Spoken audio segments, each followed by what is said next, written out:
The name lingered in the air longer than anyone expected. Alexander Hayes did not raise his voice, and he did not need to. The quiet weight of recognition traveled through the ballroom faster than any introduction could have explained. Daniel Brooks stood perfectly still, his mind racing through every article, every interview clip, every business headline he had ever read about the man standing only a few feet away. Hayes Global Capital had invested in companies Daniel once dreamed of partnering with.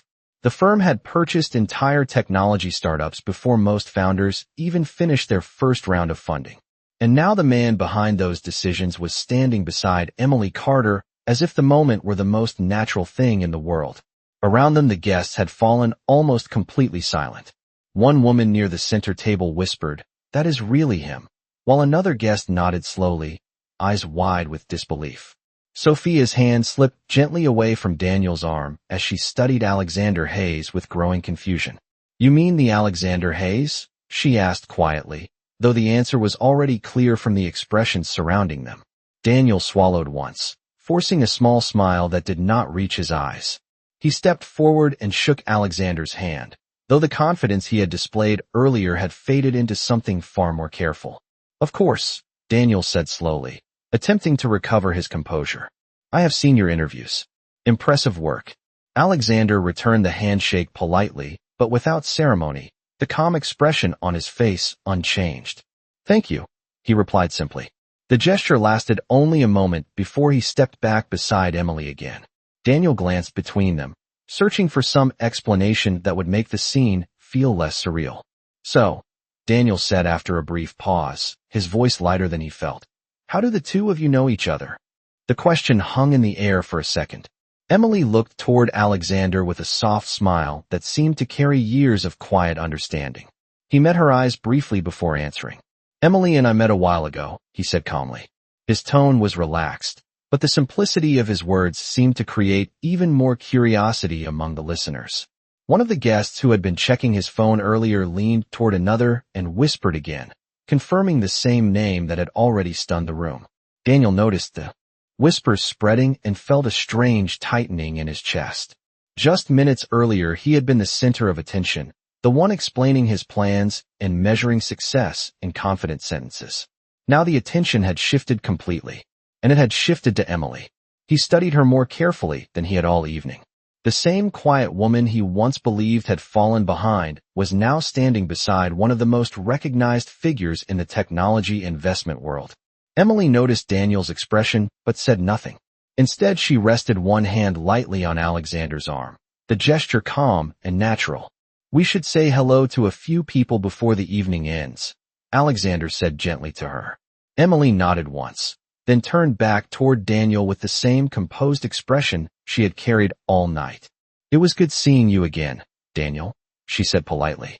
The words were simple, but the calm confidence behind them felt stronger than anything else that had been said in the room that evening. For the first time since the reunion began, Daniel Brooks realized he was no longer the one controlling the story. For several seconds Daniel Brooks remained standing exactly where he was, watching as Emily Carter and Alexander Hayes moved calmly through the ballroom. The music had begun to feel louder again now that the tension of the introduction had passed, yet the energy of the room had changed completely. Conversations restarted in quiet bursts, but almost every pair of eyes continued to drift toward the couple walking slowly across the polished floor. Alexander greeted a few people with polite nods, his manner relaxed and approachable despite the quiet excitement that followed him. Emily walked beside him with an ease that surprised several former classmates who remembered her as someone far more reserved years earlier. Daniel noticed it too. The way she carried herself now was different. Not louder, not showy, just calm in a way that suggested she no longer felt the need to prove anything. Sophia leaned slightly closer to Daniel, her voice barely above a whisper. "Daniel, that really is him, right?" she asked. Daniel did not answer immediately. He watched as one of the guests approached Alexander with an enthusiastic handshake and a few respectful words. Even from across the room, it was clear that the man recognized exactly who he was speaking with. Daniel finally exhaled slowly. "Yes," he said quietly. "That is him." Sophia folded her arms gently, her earlier confidence replaced with thoughtful curiosity. "And Emily knows him well enough to arrive together," she said. The implication in her words hung between them. Daniel did not like the direction his thoughts were going, but the evidence was now standing clearly in front of him. Across the ballroom, Emily paused near the tall windows that overlooked the dark lake beyond the city lights. Alexander stood beside her, his posture relaxed as he spoke quietly. She listened, smiling in a way that seemed genuine and comfortable, not forced the way it had once been during formal business dinners years ago. Daniel remembered those dinners suddenly. He remembered how Emily had sat beside him patiently while he talked about deals and partnerships that had not yet happened. Back then he had believed she simply did not belong in that world. Watching her now, standing beside someone who had built one of the most powerful investment firms in the country, Daniel felt a strange shift in his memory of those years. Perhaps he had misunderstood more than he realized. Several guests had begun forming a new circle around Emily and Alexander, drawn by curiosity and the quiet excitement of meeting someone whose decisions shaped entire industries. A man with silver hair asked Alexander a question about a recent technology acquisition. Alexander answered with an easy confidence that made the conversation feel natural rather than impressive. Emily listened quietly, occasionally adding a small comment that showed she understood the discussion just as clearly as anyone else. Daniel noticed that detail immediately. The woman he once believed had slowed him down was now participating in conversations that sounded far beyond anything he had expected from her. Sophia followed his gaze and said softly, "You never mentioned that Emily moved in those circles." Daniel forced a short laugh that sounded less convincing than he intended. "Because she did not," he replied. But even as he said the words, he was no longer completely certain they were true. Across the room, Emily glanced briefly toward Daniel. Their eyes met for a moment. She did not look angry. She did not look triumphant. Instead, her expression carried something far quieter. Peace. And somehow that calm look unsettled Daniel more than any argument ever could.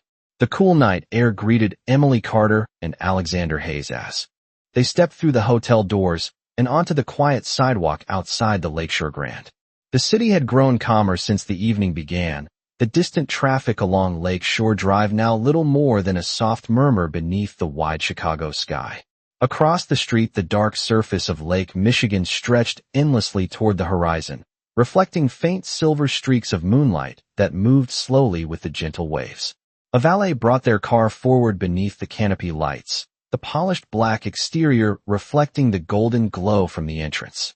Emily paused for a moment before getting inside, her eyes drifting back toward the tall windows of the ballroom above.